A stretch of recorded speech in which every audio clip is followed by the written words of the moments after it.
President of Honduras, Brazil, Cuba arriving Argentina to participate in the 77th Summit of the Community of Latin American and Caribbean Countries. The European Council of Foreign Ministers opened volume sanctions against Russia and Iran, and more military resources for Ukraine are on the agenda.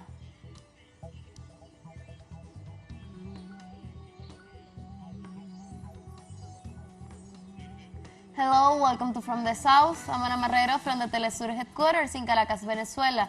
We begin with the news. Stay with us.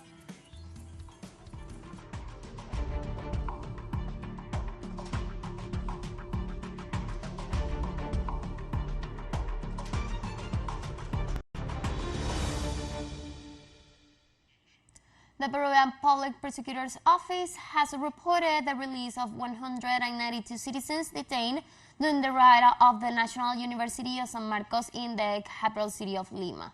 The release took place after the intervention of the National Human Rights Coordination and the legal efforts of various groups of lawyers and human rights activists. The detained spent more than 12 hours of incarceration in what they describe as appalling conditions. Some of them denounces abuses, retentions of documents, and other excesses committed by the police.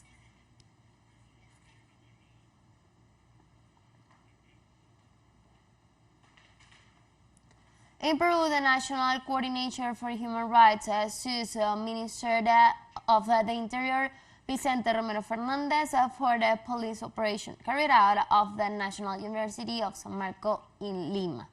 Two lawyers presented before the 7th Constitutional Court of the Supreme Court of Justice to fill the process in what they also include the General of the National Police, Raúl Alfaro Alvarado. The National Coordinator for Human Rights denounces the right as well as the violent and arbitrary detention of students and workers.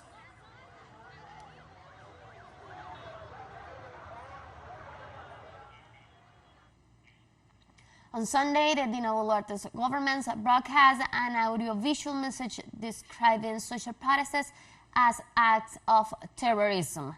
The message recalls the surge of the political violence faced by the country in past decades and points to the current popular mobilizations as the heart of those phenomena. The video defines protest and democracy as opposites. They assures that the mobilizations that denounce police repressions are intended to lead countries toward. However, the loss of human lives during the current crisis in Peru was caused almost entirely by forces of the government service.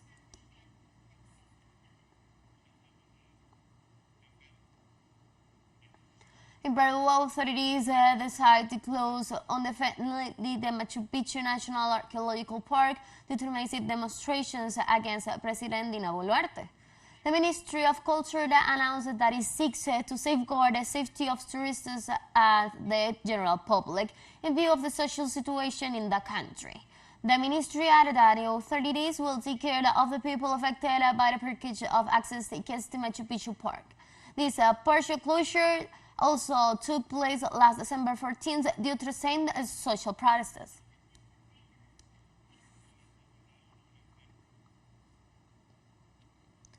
On Sunday, Pope Francis made an appeal delivered partly in Spanish for an end to violence in Peru over demands for the resignation of the country's president, Dina Boluarte. Speaking to some 15,000 people gathered in St. Peter's Square for his weekly address, Pope Francis said violence kills hope for a just solution to problem, and he encouraged all parties involved to take up to the path of dialogue and the basis of full respect of human rights and of the rule of law.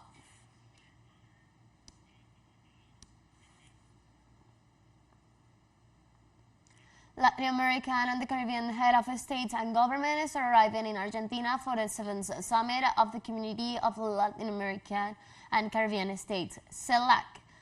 Argentina's Foreign Minister Santiago Cafiero received the Brazilian head of state, while Deputy Foreign Minister Pablo Detamanti welcomed those of Honduras and Cuba. CELAC was found 11 years ago in Caracas, Venezuela, and has since then taken solid steps in the consolidation of the unity of the countries of the region.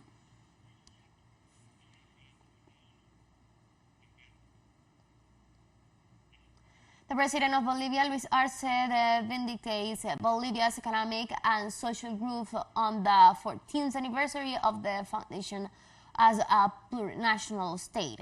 In the framework of activities to commemorate this date that were held at Casa Grande del Pueblo, the Bolivian government headquarters, President Arce delivered a speech where he recalled the social struggles of the indigenous movements in the country for over 500 years and reaffirmed the plurinational characters of the republic.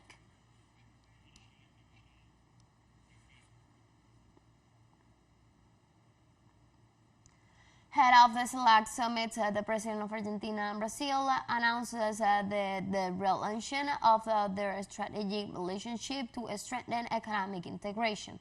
Both heads of states released an article announcing the agenda of the meeting they will hold in Buenos Aires on Monday, January 2023, to be followed by the 7th summit of the CELAC as forum that gathered 33 countries of the Latin American and Caribbean region. In the text signed by the two presidents, they stressed the importance of relaunching the bilateral strengthening alliance with the reactivation of several cooperations and dialogue spaces, and emphasized the priority of the two countries for the reactivation of Mercosur and UNASUR.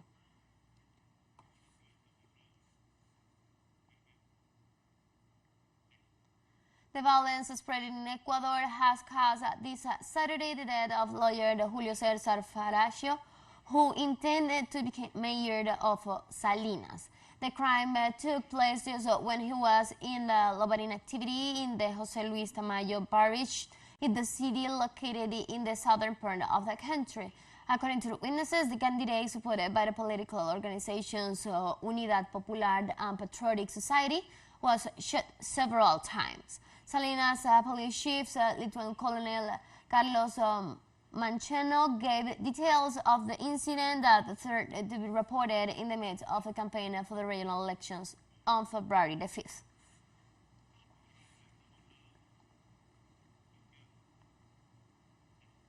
El Salvador's Minister of Justice and Security, Gustavo Villatoro, confirmed that the extradition of Colombia's citizens Margaret Chacón Zúñiga, charged by her country's justice systems for her involvement in Paraguayan prosecutors Marcelo Pesi's murder. Chacón Zúñiga was arrested on January 18th along with Salvadorian Wilber Hueso, who was accused of hiding her in the country. The extradited citizens is linked to the murder of Paraguayan prosecutors Marcelo Pesi, occurred in May 10, 2022 in Barrio in the Colombian Caribbean. Upon her arrival in Bogota, the police forces provide information to inform Margaret Zúñiga of her rights under the legal provisions of that country.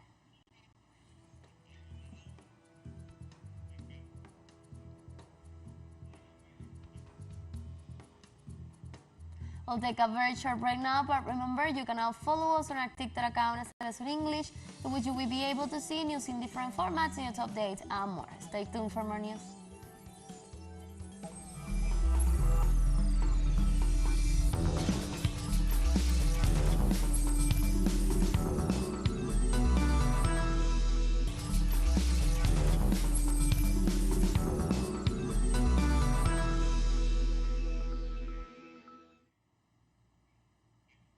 Welcome back to From the South. The Council of Foreign Ministers of the Eurobloc has started on Monday in Brussels, the capital of Belgium. Besides new sanctions against Russia, they will discuss another 500 million in military aid to Ukraine. In recent days, Kiev demands have suffered major setbacks similar to those in the expecting on the battlefield. The meeting of NATO's military chief could not overcome Germany's decisions to continue delaying the delivery of Leopard 2 tanks. On Monday, the head of European diplomatic will have to become the obstacles imposed by Hungary to cooperate with the new phase planned by Kiev in the battleship against Russia.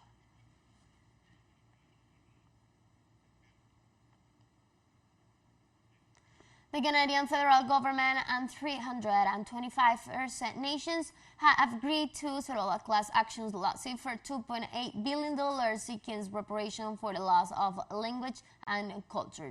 The agreement still has to be approved by the federal court before it can be disbursed to recipients who filed a claim for collective compensations in 2012 as part of a border class action known as the Gulfstream case. Canada agreed to pay $2.8 billion of settlements money into a new trust fund that will operate for 20 years if the court approves the deal.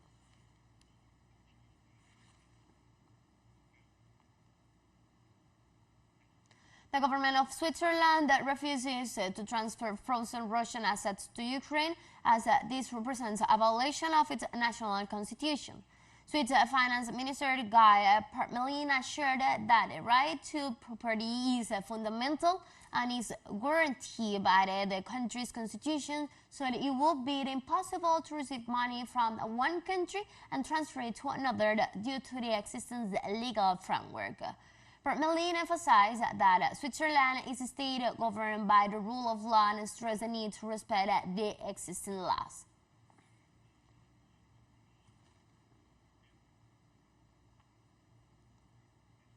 French President Emmanuel Macron and German Chancellor Olaf Kohl met at the French University La Sorbonne in Paris in the occasion of the 60th anniversary of the signing of the Elysee Treaty that seals the friendship between the two countries. Chancellor Kohl assured that his country and France will support Ukraine for as long as necessary and valued the importance of the Paris-Berlin unity in order to lead Europe. Germany has so far refused to send Leopard 2 tanks to Ukraine despite international pressure. For his part, French President Emmanuel Macron said that the European Union has neither hithered nor divided. The French president also stressed that Germany and France must be at the forefront of development for the benefit of Europe.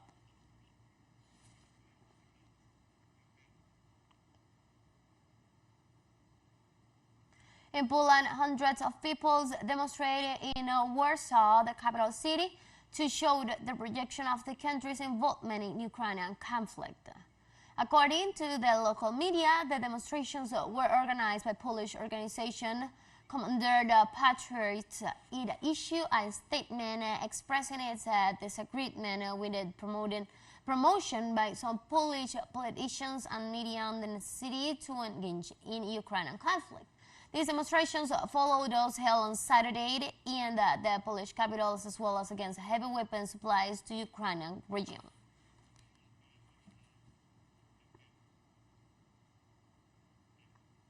The Arab League Secretary General Ahmed Abu Ghaida condemned the Islamophobic protests in Swedish capital Stockholm, during which far-right politicians Ramsons Paludan set a copy of the Quran fired. The Sweden government allowed a protest by Paludan in front of the Turkish embassy in the capital, where he spoke against Islam and immigration before burning a copy of the Holy Book. Swedish authorities justified the decision by defending the protesters' right to freedom of expression. The protest did not go down well in Turkey, as it worsened already extending relations with Stockholm. After the incident, a visit by the Swedish defense minister to discuss Turkey's objections to Sweden joining the North Atlantic Treaty Organization was promptly cancelled.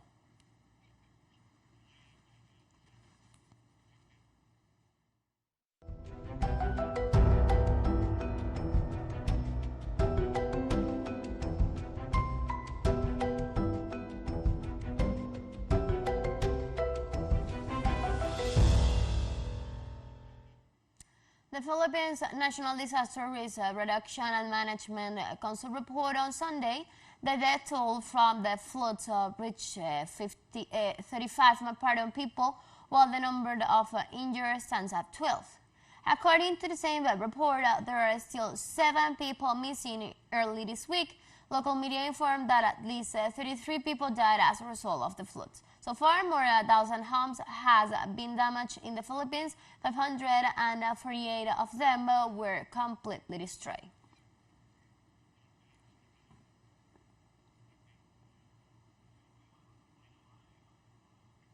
The Popocatépetl volcano, which has erupted previously in the region of Mexico, remains active. Recently, its ash clouds rose to an altitude of 7,000 meters. The country's National Center for Prevention and Disasters said that on Saturday, the volcano recorded 347 minutes of loud intensity tremors. The federal institution also added that on January 15, there were 292, while in the previous days there were 256 minutes of low intensity tremors. Mexico is located on the Pacific Ring of Fire, which stretches for about 40,000 kilometers around the Pacific Ocean. Here, the tectonic plates of the Pacific collide with several surrounding continental plates, and seismic tremors occur again and again.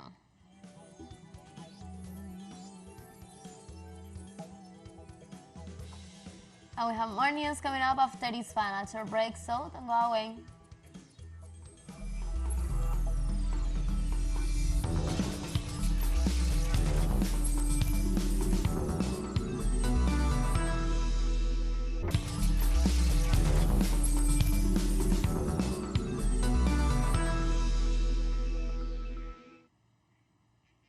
Welcome back.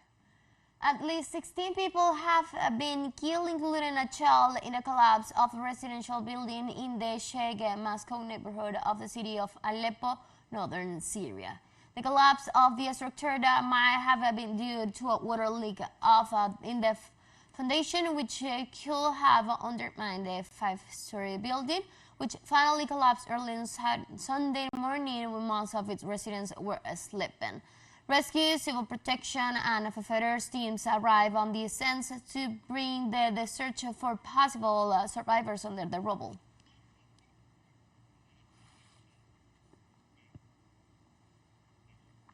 The Syrian government reopened two telecommunications centers that underwent constructions, work in the areas from the terrorism in the northwest of the nation. In the official ceremony, the Ministry of Telecommunications and Technology reopened the centers in the town of Oute in Idlib with a capacity of up to 1,000 telephone lines and more than 200 internet accesses. On the other hand, in the Sayyid al-Jah neighborhood in the city of Aleppo, a center with a capacity of 10,000 lines was inaugurated. The facilities were completely destroyed by the mercenaries, as were other infrastructures that received a technological upgrade by the government of Bashar al-Assad.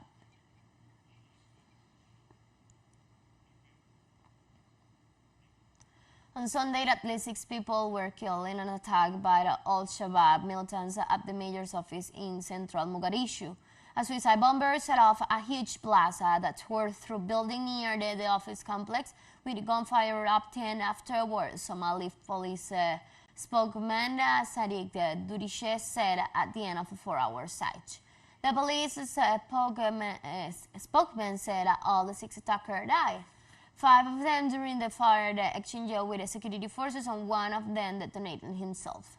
Durishe added that 6 civilians also died during the attack, and the situation is back to normal.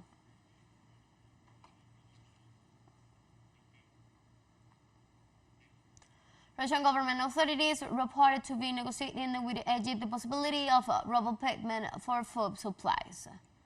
Russian Deputy Prime Minister Victoria Abramovich stated that Moscow has not yet changed to transitioning national currency. However, she reminds that this is one of the country's priorities. Therefore, the Russian bank is negotiating with its counterparts in other countries to develop mutual mechanisms to be applied not only to food supplies but also to other products. According to the Russian officials, the measures being negotiated is with Egypt as an example of the transition in rubles, and the recent deal with Turkey on food supplies, which she said was currently out successfully.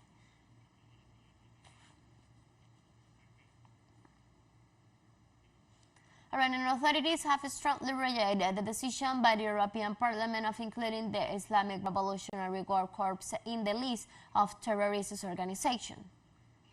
in the weekly meeting of the heads of the legislative, executive, and judicial branches of Iranian power held Saturday, they said this is a part of the outgoing Hebrew war against the Iranian people and the government.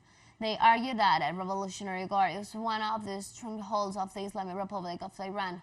Also, they praise the conscientious attitude of the Iranian people, which has always driven enemies to fall in their subserved warfare, whether it be in the media, psychological, or economically.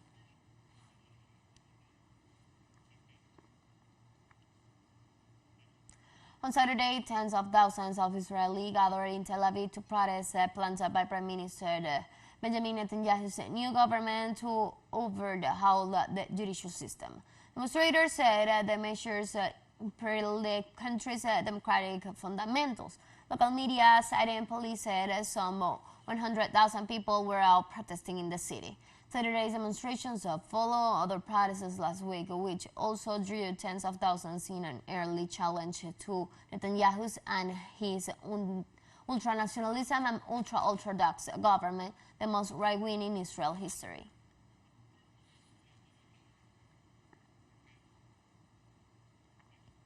The 2023 Spring Festival Gala brought audiences and grand theater of colorful performances ranging from singing and dancing to comedic speech and acrobatics.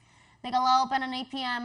Local time Saturday, Beijing time, on the eve of the Chinese Lunar New Year of the Rabbit, with a theme of a new era of prosperity, the better life in each passing.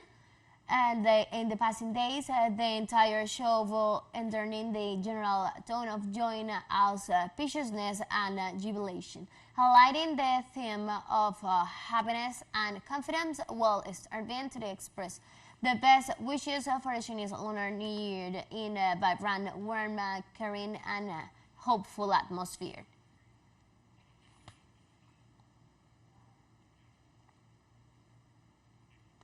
In Japan, health authorities registered a new record number of COVID-19 deaths, totaling over 8,000 in the first 22 days of 2023. After reporting a stable figure of 326 fatalities, the Japanese Health Ministry warned of an increase in the deaths during the month of January. Health authorities also warned that since December, the case numbers increased. Today, Japan records more than 65,000 infections.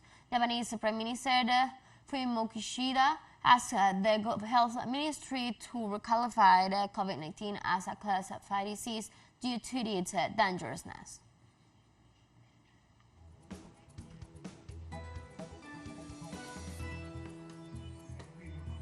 And we have come to the end of this news brief, and you can find these and many other stories on our website at telesurenglish.net.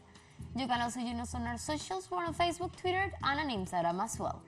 For TeleSUR English and from the South, I'm Ana Marrero, and thank you for watching.